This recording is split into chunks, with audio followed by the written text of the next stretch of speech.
రాజ్యసభ స్థానాల ఎంపికలో ఒక రకమైనటువంటి అంటే జగన్ అయితే సగం బీసీలకు ఇచ్చారు. రాజ్యసభ మొత్తం అప్పుడు 8 మంది దాంట్లో 4 బీసీలకు ఇచ్చినటువంటి పరిస్థితి. అయితే ఇప్పుడు టోటల్గా మొన్న 3 రాజీనామా, మోపిదేవి వెంకటరమణ బీసీ సామాజిక వర్గానికి సంబంధించింది, అట్లాగే బేదమాస్తారు బీసీ సామాజిక వర్గం, కృష్ణయ్య, ఈ 3 రాజీనామాలు చేశారు. ఇప్పుడు ఇందులో వచ్చేటప్పటికి చంద్రబాబు గారికి ఒక పెద్ద పరీక్ష ఎదురైంది.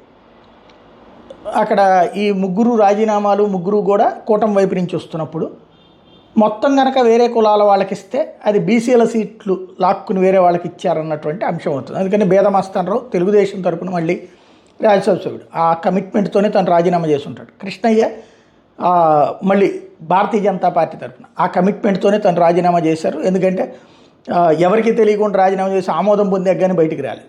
తద్వారా బీజేపీ జాగ్రత్తగా మేనేజ్ చేసింది, చంద్రబాబు గారు దానికి సపోర్ట్ చేసుకున్నారు.